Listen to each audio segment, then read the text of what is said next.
và Quốc Thuận. Xin chào mừng quý vị đã đến với chương trình Vợ chồng son. Nếu như mà chị chấp nhận em với chị quen nhau thì thôi mình đổi cách xưng hô. Cũng bỡ ngỡ. Lúc đó mình chủ đích của mình là giỡn thôi, nhưng mà khi nhận được cái lá thư thì thấy cái dòng chữ nó chân thật quá. Và bây giờ xin mời quý vị hãy cùng gặp gỡ cặp vợ chồng đầu tiên.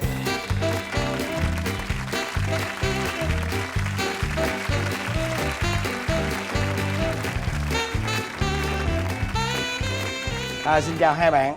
Dạ, em xin chào quý vị khán giả và chào anh Quốc Thuận và chào chị Hồng Vân. Em tên là Thanh Phương. Hiện tại em 24 tuổi và đang làm đầu bếp. Thanh Phương 24 tuổi hả? Dạ. Rồi sao nhỏ xíu vậy? Ôi, còn Dạ, em? Em tên là Phương Trinh, em 25 tuổi, hiện tại em là giáo viên ạ. Em là đầu bếp đúng không? Dạ. Em là giáo viên. Sắp sửa đoán đó. Chắc chắn là em nấu bếp trong trường của vợ em đúng không? Dạ, cũng trường... Dạ Đúng không? Dạ không. Tội nghiệp lắm, ngứa nghề đi đoán hoài không bao giờ trúng. Ôi gì đâu.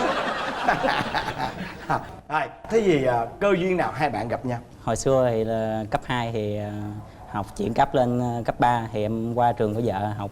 Thì qua bên đây em không có quen ai hết á. Thì sáng nào cũng ngồi trước sân cờ á, thì thấy vợ em lên dẫn chương trình. Vừa làm bí thư đoàn trường mà vừa dẫn chương trình nữa. Thì em thấy dẫn chương trình thấy cũng dễ thương, thì em thấy thích vậy thôi, nhưng mà thấy kiểu cũng qua khôi của trường mà mình đâu có dám nói gì đâu, cũng khó quá bỏ qua thôi. Rồi sao mới tìm cách làm quen? Nhưng mà lúc đó em có biết là bạn này để ý em không? Dạ không, tại lúc đó nhiều đông quá rồi mình không có để ý tới ai hết. Dạ. Với lại vừa là bí thư vừa là qua khôi như vậy, chắc chắn là sẽ có rất là nhiều các anh nhìn trộm em và là rất muốn cua em đúng không? Dạ chắc vậy. Chắc vậy. Chị thấy bạn này cũng đẹp trai mà Dạ. lại một người đàn ông mà hay ngồi ở cột cờ ở trong trường đó, là phải có một cái điểm gì đó làm cho mình để ý chứ đúng không? Dạ. Thì cái lúc đó trường có tổ chức đi tham quan, em là người thu tiền. Bạn này lên văn phòng đoàn trường đóng tiền cho em, vừa lên thì nhìn thấy em cười tươi. Cái lúc đó cái nụ cười rất là sáng, hàm răng trắng đều. Cái ấn tượng đầu tiên đó chính là cái nụ cười của bạn. Trời ơi, hàm răng trắng đều nghe tả tưởng kem đánh răng không à. Rồi, cười xong rồi có nói gì nữa không? Dạ không, lúc đó em không có nói hết chị, tại vì em tính em vui, đi đâu gặp ai cũng cười hết á. Dạ. Đó. Rồi cuối cùng là ai là người chủ động tỏ tình với người kia? Em ghẹo bạn, em viết một cái lá thư đòi làm quen với bạn, giỡn thôi. Nhưng mà khi mà bạn nhận được cái lá thư á thì bạn hồi âm lại.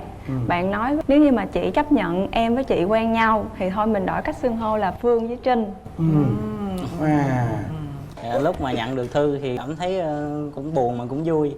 Buồn là tại vì tự nhiên sau qua khỏi trường biết bao nhiêu người theo đuổi mà tự nhiên lại viết thư cho mình. Mình không biết cái này thiệt hay giỡn nữa. Còn vui là tại vì tại mình cũng thích bạn này trước rồi, mà giờ viết thư ngược lại cho mình thấy cũng bỡ ngỡ. Mà nào giờ không có quen ai hết á, không biết viết thư sao. Cái mới nhờ ông cậu á ngồi đọc cho viết. Dạ. Trời ơi, Vậy là cái câu cuối cùng đó là cái tâm trạng của cậu em hay tâm trạng của em? Cái câu cuối cùng là của em. Chứ Còn cái còn tâm nguyên trạng của cậu là kỳ lắm.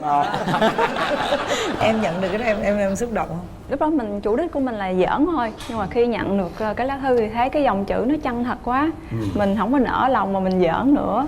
Nên thôi là chấp nhận quen. Nhưng mà chị hỏi nè, lúc mà tụi em đến với nhau vậy á, tụi em có cảm thấy khó khăn gì không? Sau đó thì quen 3 năm chị, thì mới phát hiện bạn có nhắn tin thả thính với một cái bạn gái khác. trời ơi. Rồi sau đó thì em không có chấp nhận, mới là chia tay bạn. Thì khi mà chia tay thì cũng hối hận, nhắn tin năn nỉ em, nhưng mà em vẫn không chấp nhận. Rồi bao lâu thì mới chấp nhận mà quen lại? Dạ thì em một thời gian sau cái em bị tai nạn. Lúc đó bác sĩ nói là chỉ còn 40% sống thôi. Ôi trời. Lúc đó gia đình em có liên hệ với Trinh nè. Trinh cấp tốc ở thành phố chạy về chăm sóc cho em suốt 1 năm trời. Em nằm bệnh viện suốt 1 năm trời. Thì em nói trong bụng, nói là chắc chắn là mình phải cưới được cô này. Lúc khó khăn nhất thì có ở bên mình thì mình chắc chắn mình cưới cái này thôi. Thì đó là có số phu thê đó, nói chung là của người đàn ông đó Bin. Hay quá. Khi mà hoạn nạn thì mới biết ai sẽ là cái người mà trăm năm với mình. Giờ thử đi, mấy ông chồng cũng vậy. Lúc mà khỏe mạnh đi bồ đi bịch ha. Đúng rồi. Thử ngã bệnh xuống coi, chỉ có một con vợ già đó. Đúng rồi. Không có một em bánh bèo nào xuất hiện. Đó cho nên là các bạn nào mà nghe cái câu chuyện này á, thì làm ơn đi, rút kinh nghiệm đi đó, giờ thử Nói tai chung nạn là coi. mình phải khuyên những anh chồng trẻ những anh chồng chồng trẻ. già cũng vậy ông nội. Ghê lắm á. Nghe nè, rồi bao lâu thì các bạn mới Chứ để hỏi này đó Trinh à, nguyên một năm trời em chăm sóc cho chồng em á, thì cái động lực nào để em làm chuyện đó? Sau khi mà chăm sóc được khoảng 2-3 tháng á, bạn có nói với em một câu là bây giờ anh bệnh em chăm sóc cho anh, nhưng mà nếu một ngày anh thật sự khỏe lại, nhất định anh sẽ chăm sóc như em đã từng chăm sóc cho anh. Thì chính vì cái câu nói đó là coi như là bao nhiêu cái giận của mình nó tan biến hết rồi. hay không nào? Dạ. Nhưng mà á, cái lúc mà em chăm sóc chồng em á, em có nghĩ là anh ấy sẽ khỏe lại như lúc mà anh chưa bị bệnh không? Tại vì á, thực ra nằm mà một năm trời là nặng lắm chứ đâu có đơn giản em ạ. Đúng rồi. Dạ. Đúng không? Lúc đó là bị tắc ruột chị, mổ phải đưa 2 túi ra hai bên, đi vệ sinh bằng túi. Còn mình sót dữ lắm, mình sót, mình chỉ biết mình thương. Trong đầu lúc đó nghĩ không biết là dại hay là khôn, mà lúc đó chỉ nghĩ một điều là nếu như mà nằm một chỗ thì mình vẫn chăm sóc. Trời ơi. Có nghĩa là nếu anh không khỏe nằm một chỗ em cũng vẫn sẽ chăm sóc anh. Vậy là tụi em yêu nhau được bao nhiêu năm ta? Dạ 7 năm rồi. 7 năm. Rồi lấy nhau được mấy năm rồi? Tụi em cưới nhau được 1 năm. Một năm. Ừ. Ồ. Vậy là Rồi. sau hôn nhân thì sao? Đó, cái tật xấu có bị lòi ra không?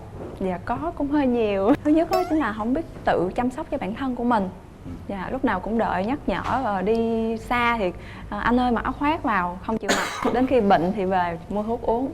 Cũng vợ mua. Dạ, thứ hai á, đi làm về cứ ôm iPad từ trưa tới chiều tối vậy á. Thậm chí là nhiều khi ôm iPad ngủ ngon lành luôn. Ôm iPad nhiều hơn ôm vợ. Trời ơi. Đôi khi là cảm thấy mình ganh tị với cái iPad của bạn.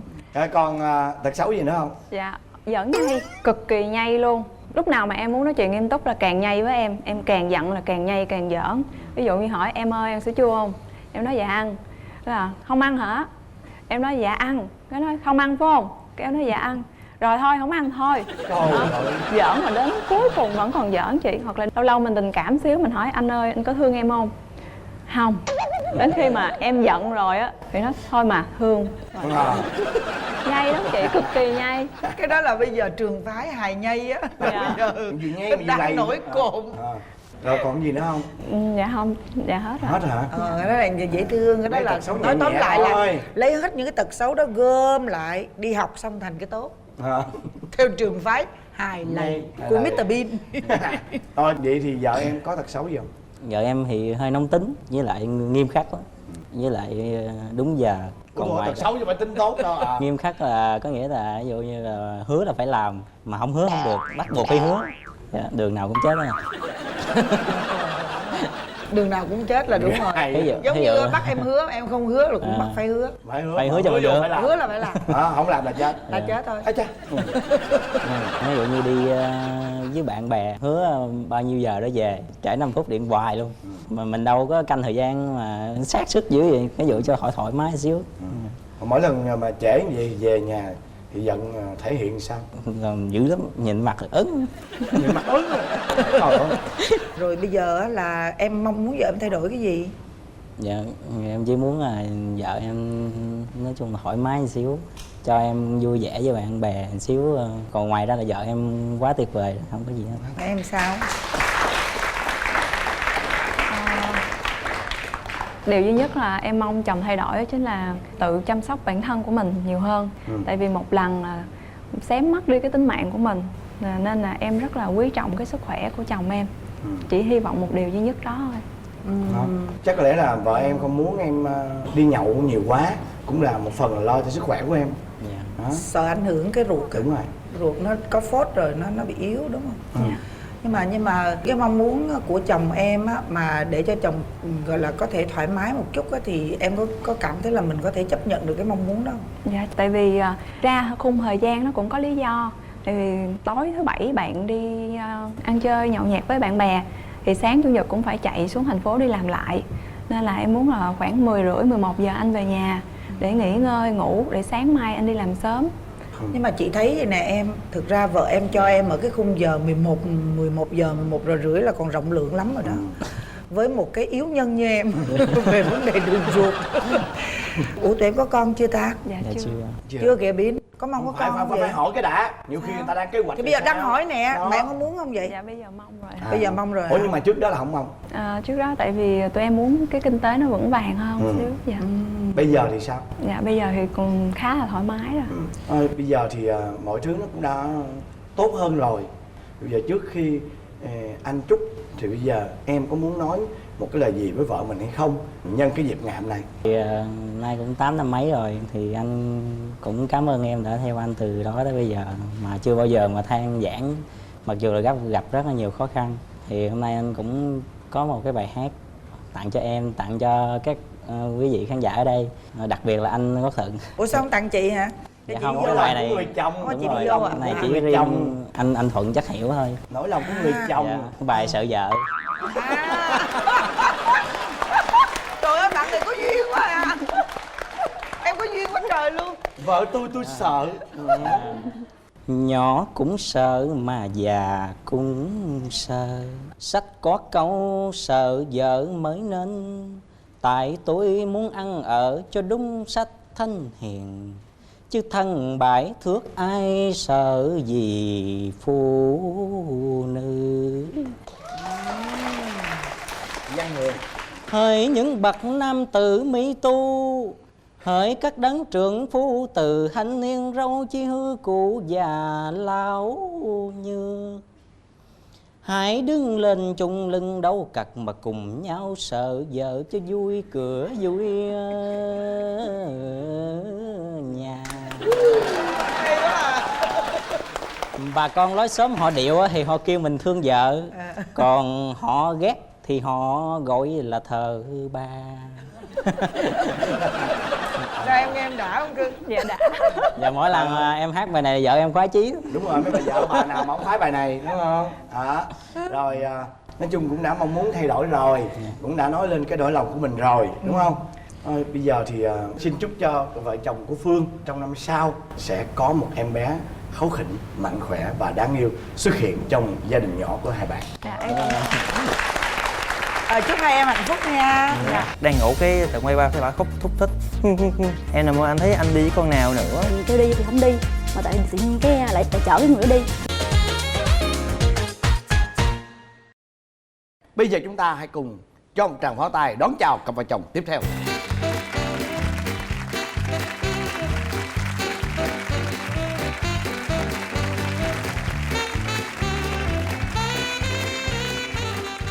Trời ơi chú rể, tôi nhìn chú rể ra là tôi biết nhà của hai vợ chồng này cái bóng đèn không bao giờ dơ. Tại vì đứng gió cái lòng lấy được cái bóng đèn. Cao quá, em cao mét mấy em? Dạ em Mét tám đúng cao không? 82 anh. Dạ. Thì tôi thấp hơn em có mấy tấc à. Rồi, mời em giới thiệu về mình. Dạ, chào chị Hồng Vân, chào anh Quốc Thuận và chào quý vị khán giả. Em tên là Hồng Ngọc, năm nay em 27 tuổi, đang làm công ty ở công ty tài chính ạ. Công ty tài chính. Dạ đúng rồi, Hồng Ngọc. Mấy người tên Hồng ai dễ thương. Dạ. Lót Hồng. Hồng Vân, Hồng Ngọc, Hồng Đào. Hồng Đào, Hồng Thuận. Nhạc sĩ Nguyễn Hồng Thuận á. Có Nhạc mà. sĩ Nguyễn Hồng Thuận đó là tác giả của bài hát Ngày mai tôi sẽ lấy vợ rồi. Rồi, mời chú Lệ. Dạ em chào Châu Vân, chào anh Quốc Thuận và chào anh chị ở trường quay. Thì em tên Sang. Dạ em thì năm nay 26 tuổi, nhỏ hơn vợ em 1 tuổi. Em thì đang làm nhân viên ngân hàng. Ồ, hôm nay hai cặp vợ chồng, hai anh chồng đều nhỏ hơn vợ mình 1 tuổi. Dạ. Rồi, hai em, cái lần đầu hai em gặp nhau là như thế nào? Lần đầu tiên á là do em với vợ em làm chung một công ty. Ấn tượng đầu tiên của em về vợ nó cũng mắc cười lắm. Em thấy cái bà này á, cái người này nhỏ nhắn có xíu mà cái môi đỏ chót, mà lúc nào cũng ý kiến hết trơn á. Trong buổi họp á, quản lý người ta nói chuyện, ai cũng im lặng, có mình bảo anh ơi cho em ý kiến, anh ơi cái này sao kỳ anh ơi cho em ý kiến. Thì bà làm từ đầu tới cuối luôn. Từ nổ của là bà ý kiến không? Ý kiến không. Mình nói mẹ này đã cái môi đỏ rồi sao cứ nói hoài. Đã cái môi đỏ. Nó nghe nè, cái môi đó là cái màu đó nó giống như màu hôm nay không? Không, màu đỏ tươi á. Đỏ tươi luôn hả? Còn hôm nay là đỏ gì? Đỏ cam. Đỏ cam. Này đỏ xém tươi. Rồi vậy đó, còn em có ấn tượng gì với anh lâu gọi là lâu bóng đèn này không? Dạ. Lúc mà hai chồng làm công ty chung á thì em làm vô trước, xong rồi em làm được 2 tháng á, thì chồng em mới vô. Lúc đó thì em cũng không ấn tượng gì lắm, tại vì lúc đó em cũng có bồ rồi. Em có bạn trai này em cũng không để ý lắm. Nhưng mà trong công ty á, ồ ông này cao quá, xong rồi có gửi mail gửi hình qua cho coi cho tất cả công ty coi luôn. Thì em cũng coi vậy thôi, chứ mình cũng không có để ý gì hết. Là ấn tượng chỉ là anh này cao quá và Dạ. mọi người xì xào về cái chiều cao của anh. Đúng rồi, vậy thôi. Rồi thì làm sao mà cua nhau? Ai của ai? Dạ, thật ra là em chú ý tới bả nhiều hơn. Do là lúc đó cũng không có để ý đến ngoại hình của cổ lắm, tại vì mình cũng không có thuộc dạng mê gái, mình chỉ hơi háo sắc thôi. Tôi nói coi. Lần đó thì công ty em tổ chức cái New Year Party á anh chị. Thì lúc đó chị cũng có tham gia, mà lúc đó hôm đó công nhận là chị xinh thiệt. Thì không biết sao mà nhìn chị bị sét đánh luôn. Cái mình nghĩ thầm trong bụng, đấy, con này xinh quá, chắc chắn Ngọc sau này phải là của mình. Trời ơi. Mà lúc đó chưa có nói chuyện với nhau nhiều mà tự suy nghĩ vậy á. Rồi lúc đó nó bị sét đánh ngang tay. Lúc đó là cổ đang làm cái gì mà em lại phát hiện ra là cổ đẹp? Dạ, tại vì cổ đi tiệc á, rồi cổ cũng sửa sang lại nhìn nó cũng đẹp. Trời, sửa sang lại thấy ghê quá. Sửa soạn chứ sửa sang. Tại vì á, bình thường chị không có trang điểm, có make up gì hết trơn, anh chỉ có quánh cái môi đỏ chót rồi đi. Còn cái bữa sau là có trang điểm. Dạ, cũng không có trang điểm nhưng mà cũng diện đồ cũng dễ thương. Diện đồ lên. Dạ. Rồi có chủ động tới cua không? Dạ, không có cần chủ động đâu, là bả nắm đầu em lại. Nắm đầu lại. Nắm đầu lại kêu sang chụp cho một cái tấm hình nha Sang. Mà từ mấy tấm của bả là tới mấy lần. Chụp hoài chụp muốn cháy mấy. Tại em khó chụp hình á. Chắc anh nghĩ là trong cái lúc chụp hình là em phát hiện ra được cô này quá đẹp đúng không? Dạ đúng rồi, lúc mình chụp mình làm phó nháy mình phát hiện ngay cổ rồi, cô xinh quá. Mình mới nghĩ trong đầu là cô này Ngọc và sau này phải là của mình. Của mình nữa. Vậy hả? Đó. Khẳng định đi luôn hả? Nhưng mà lúc đó chưa có gì với nhau hết trơn mà dám nghĩ như vậy á. Trời ơi. Mà không biết sao sau cái ngày party đó em đi làm bình thường lại em quên, quên bả luôn. Là không có liên lạc, không có nói chuyện gì với nhau luôn. Rồi bao lâu hai bạn mới chính thức là có thể là gặp nhau rồi hẹn hò? Dạ xong rồi cái hai đứa là trong công ty đó, cái rồi họp tính nhau đi chơi chung này nọ, ăn uống. Tại vì lúc mà cái đi party á là em đang thất tình, là em chia tay bạn trai. Cái đi từ từ cái hai người rất là hợp, ăn uống đi xem phim rất là hợp nhau. Nhưng mà ai là người chủ động tỏ tình? Dạ, em chủ động hốt bả. Thằng đó cũng có cái trùng hợp là hai vợ chồng đều thích chơi bida. Lúc đó là mê quá là không chịu nổi rồi. Suy nghĩ trong đầu là thôi hôn đại cái làm liều nhiều. Cái mình tính là mình làm tính hôn cái bà biết sao bà né. Đó rồi lần sau mình mới lấy can đảm mình tỏ tình luôn. Đó là Tỏ tình trong bàn bida luôn? Không, dạ không, bữa sau ra biển tỏ tình. Ra biển? Dạ. Ra biển luôn. Mà đi đâu mà không, mà tối đi đó biển hả? Tối đó là nhắn tin rồi. Mà hai đứa đi biển mà đi có ai nữa không? Dạ không. Hả? Ở Bờ Kè Hai đứa đi biển luôn hả? Ở Bờ Kè bãi trước á. Em hỏi gì nào hỏi luôn đi. Ý là chiều đi làm về á, chiều đi làm về đi ăn á, xong rồi chở đi ăn, xong rồi đi đồng biển chơi vậy đó. Tụi em ở đâu? Dạ Dạ, Vũng tụi em ở Tàu. Vũng Tàu. Anh Bin đó là anh biết sao không? Anh Bin là anh nghĩ là tụi em ở Sài Gòn, xong tụi em rủ nhau đi không. biển, là có hai đứa xong ở chung khách sạn. Dạ không có. Cái kia là anh tò mò như vậy đó. Trời đất ơi. Tôi lo cho em thôi, tôi lo cho em. Nhìn cái bản mặt là biết rồi, mắt trợn ngược lên hết người nó ngủ luôn. Rồi. Hai chồng đào Vũng Tàu luôn. Thì cái chuyện đi ra biển là Đi ra biển rồi hơn. sao? Rồi tỏ tình sao? Tỏ tình sao? Mình nói là Ngọc ơi, vậy bây giờ mình quen nhau nha. Mình đóng phim dài tập đi. Đóng phim về tập. Rồi sao rồi Ngọc sao? Tại vì lúc đó em cũng thích vẽ. Thế xong rồi em đồng ý. Sau đó có đóng phim về tập không? Dạ đóng phim tới giờ Phim luôn. thể loại gì? Dạ thể loại tình cảm lãng mạn, pha chút hành động bạo lực. Mà có hài hước không? Dạ cũng có. Có vui không? Dạ vui anh. Phải hỏi gì nè, sau bao lâu ở cái chỗ mà bờ biển đó đó Dạ. thì là tụi em làm đám cưới với nhau? Dạ 2 năm 3 tháng ạ. Ủa tụi em cưới bao lâu rồi? Dạ tụi em cưới được 1 năm 3 tháng. Mới cưới. Vậy thì về ở chung nhà với nhau thì có hiểu nhau hết luôn. Và thậm chí là có những cái tật xấu gì lội nào không? Dạ thì thật ra cũng hiểu nhau quá rồi, tại tính cổ cũng thật thà lắm. Có như là mình hiểu hết mà không ngờ cưới về còn lòi ra thêm. Tính chỉ hay ghen lắm. Kiểu như là em đi làm á mà em hay nhắn tin hay là em gặp gỡ bạn nào mà là phái nữ á, là cổ phải biết cho bằng được rồi quan hệ như thế nào, nó tin gì và Facebook sao để lên xem mặt coi nó xinh hay không. Đó là cổ ghen lắm. Rồi đi đâu em cũng phải báo cáo chị hết trơn á. Xong rồi sau này cưới về á là vợ em chuyển cái sự ghen đó sang một cái level khác nữa. Đó là nâng lên hay là thêm một cái level kinh khủng hơn. Level kinh khủng hả? Lần đó hai chồng đang nằm ngủ chung, tự nhiên chỉ quay qua chỉ thụi một cái đùng. Trời, làm gì quay mà sao quýnh tôi dữ vậy? Cái tôi nằm mơ thấy ông đi với con nào. Em bị mấy lần luôn á. Mà đang ngủ mà bị đang ngủ, bà thụi không cái trời em hết cái hồn bụng luôn. luôn, bóp luôn. Ông hết hồn luôn. Mà đó là tập phim kinh dị, là tập phim tình cảm nó khác. Đang ngủ cái tự quay qua thấy bà khóc thúc thích. Hỏi gì em nằm mơ anh thấy anh đi với con nào nữa. Ôi, nghĩa là Tức là cái ghen tuông nó rơi vào một mộng mị luôn á. Cái này ghen gọi là dữ hơn Nó nữa đi đó. từ thế giới thật vô thế giới ảo. cái này là mộng ghen đó. Nhưng mà bình thường là mình thức á, mình nghĩ cái gì thì tối là ngủ lại cái đó đó. Dạ. Tức là chắc có lẽ là ban ngày chắc em cũng canh me ông này dữ lắm, ghen Không dữ có, lắm, có nghĩa là em đã từng bị rồi hay sao mà em bị Có nghĩa là trước khi cưới á là chồng của em á là làm trong công ty á, là xong rồi đợt đó là em kêu là anh ơi, hai tụi mình đi ăn đi. Thì chồng em mới nói là thôi anh mệt quá, để anh về có gì bữa nào đi ăn sau. Khi em nghĩ vậy thì thôi, cái em đi ăn với bạn của em, cái trên đường đi em gặp mẹ chở cái chị đồng nghiệp đó là chung công ty với em luôn. Cái chị đó hơn em 2 tuổi, cái xong rồi em hết hồn, em nói ủa sao kỳ vậy, sao lúc mình kêu đi thì không đi, mà tại tự nhiên cái lại chở cái người đó đi. Thì em thấy em không thích, em chạy xe đó, em chạy thẳng lên luôn. Em hỏi ủa Sang Niên về nhà sang ăn cơm đó hả? Ý là em tức, em nói vậy á, em móc á, cái xong rồi em chạy bực dành, em chạy đi luôn. Cái ý là em giận á. nó có lý do gì không? Dạ hay có. Thật ra là lúc mà giờ em rủ đi ăn á là em cũng mệt thiệt, em không có ăn tính về nhà ăn cơm. Mà vô tình trên đường đang đi thì cái chị đồng nghiệp đó chị gọi, chị rủ đi ăn. Tại em có một số việc cần bàn với chị.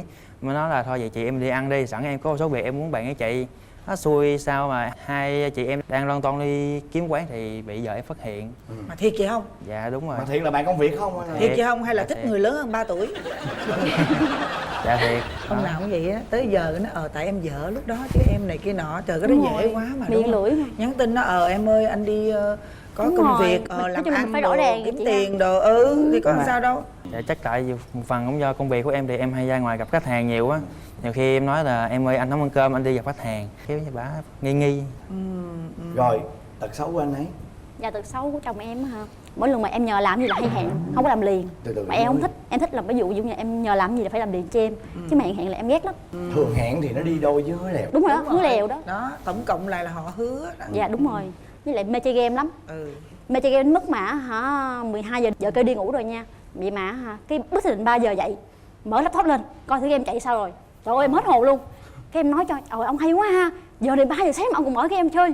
Trời ơi, cái em tức lên chửi, xong rồi em nói là bây giờ mà chơi game nữa rồi tôi bỏ đi luôn á. Cái là sợ cái từ từ sau này là không dám chơi. Bây giờ bớt chưa? Bớt chưa? Bớt rồi. Bây giờ em răng quá là bớt rồi. Đôi khi chơi 2 sáng. Dạ đúng rồi, em không nói là chơi ghê lắm. Vậy hả? Chơi tới sáng luôn. Còn gì nữa không? Nói chung là hay giấu em, chưa có chia sẻ với em nhiều lắm. Giấu về cái vấn đề gì? Về vấn đề công việc, chắc tại chồng mà em không, em buồn á, lo lắng nhiều nên là Về chồng công giấu. việc. Nhưng mà em nghĩ đã là vợ chồng với nhau thì khó khăn gì thì nên chia sẻ với nhau để hai chồng cùng bàn bạc giải quyết với nhau thì tốt hơn. Còn về tiền bạc thì sao? Có cái đợt này gây cứng lắm, anh kể đi. Dạ tại vợ em chi tiền rất là kỹ nên là em tin tưởng giao hết là cho vợ em giữ. Đấy nó cũng nhẹ người tại có người giữ tiền cho mình mà. Mà có một thời gian đó em đi làm á, công ty của em gọi là nó bị trục trặc á, nợ lương 1 tháng. Mà thời gian đó hai chồng chi nhiều quá, thâm thủng tùm lum á. Cho nên em không muốn vợ em là cuối tháng mà nói em ơi anh có lương. Cái bà lại đau đầu với suy nghĩ, bà bị giấu loạn tiền đình nữa. Thì em giấu, em chơi bộ em về nó lén. Em vô cái chỗ mà cất tiền tiết kiệm á, em rút ra, cái em chạy ngân hàng em chuyển vô tài khoản của em. Cái nói, em anh có lương này đi rút em. Đó, bà mới đi rút. Xong rồi xuôi đi tự bà rút giờ bà nói anh ơi bữa giờ mình tiết kiệm được nhiêu anh giờ đếm kiểm tra thôi. Như linh tính đó chị. Cái xong rồi cái em mới nói với ổng là anh ơi anh, mình mở ra coi mình đếm thử mình được bao nhiêu mình đi mua vàng. Tại vì tính của em là mỗi lần mình để dành nhiều là em đi mua một cây vàng. Vậy đó. Cái đếm cái em thấy thiếu. Cái em nhìn ổng.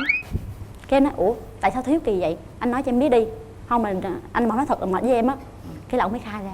Cái mới nói là Khai liền. Đúng rồi, khai thật cho tôi á nha. Ông khai là ông mệt với tôi á. Em nói gì đó. Cái là ông sợ quá ông khai đó luôn. Bởi vì ánh mắt cô này hiền lắm. Giờ hai chồng em Mong muốn thay đổi đi. Thay đổi điều gì Sang? Em thì mong muốn vợ em là bớt nóng tính lại. Mà nóng lên rồi là không nghe ai nói gì hết á. Rồi thứ hai đó là bớt ghen linh tinh. Ghen linh tinh quá nhiều khi em giải thích hoài em cũng mệt. Còn vợ thì sao? Em thì muốn chồng của em á là bớt game lại, hứa người ta gì mình phải làm chứ mình đừng có hẹn. Rồi phải thật với em nữa, không có được giấu em nữa. Tại vì em thích cái gì phải rõ ràng đàng hoàng, không có được giấu giếm. Chia sẻ về công Dạ việc đúng với rồi, em đúng không? đúng rồi. Nói tóm lại là vợ em muốn em á là đổi họ, đừng lấy họ hứa nữa. Đó, bớt đam mê đi. Đó, cái đam mê game của em đó sẽ chia với vợ công việc. Còn vợ thì bớt ghen lại, rồi Nhưng bớt mà- nóng tính lại. Dạ, Ủa mà tụi em có con chưa? dạ chưa ạ. Vậy hả? Dạ đang thả. Đang thả. Bây giờ em chúc cho Chúc họ. nữa hả? Không phải em nói nghe. chúc cho họ có con cái là họ hóa giải được hết mấy cái mà Hết luôn. mong muốn thay đổi. Trời ơi mấy con muốn thay đổi. Tại vì á, có con rồi sẽ chuyển cái đam mê qua đam mê con. Dạ. Đúng không? Tại vì có con rồi là mình phải nghe là chỉnh chu đâu đó rõ ràng. Nói là phải làm để con nó học tập theo mình. Đúng rồi. Đó. nha. Chúc đi chứ nhá nhá phải gì. Rồi, chúc cho hai vợ chồng em qua năm sau, năm Tuất nha, sẽ mau chóng có một cuốn con ra đời, một con cuốn con rất là đáng yêu, dễ thương, xinh đẹp như mẹ, cao ráo như ba. Cảm ơn anh. Em cảm ơn Thuận. Rồi, chúc tụi em hạnh phúc nha.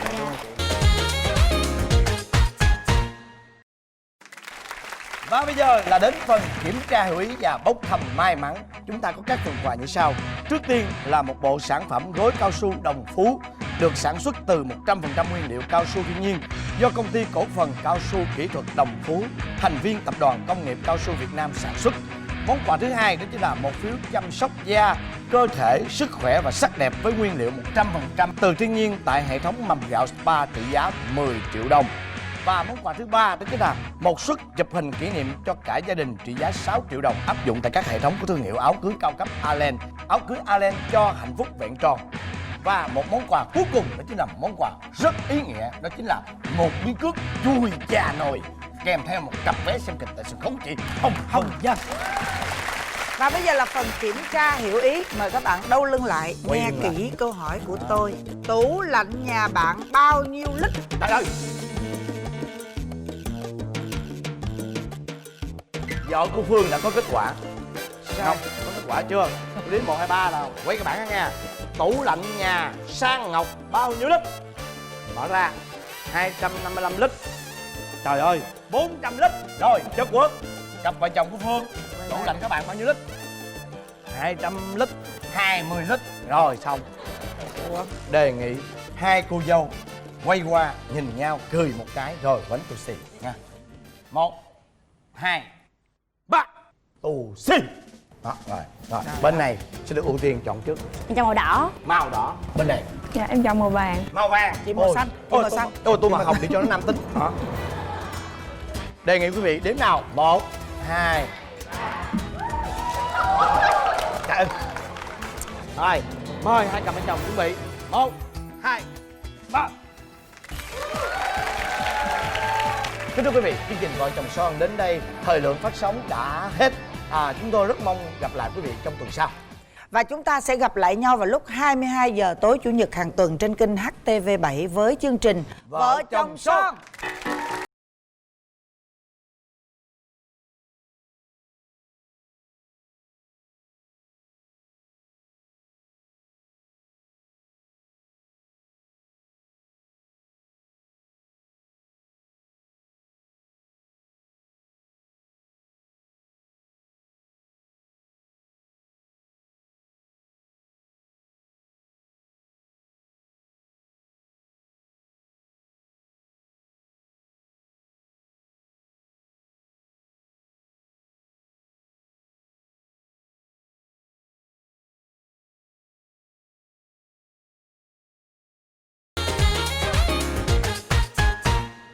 Tối đó ảnh có mặc cái quần tà lõn à, em thấy ảnh đứng bên ngoài hiên á, cái anh ôm người nè, ảnh lạnh.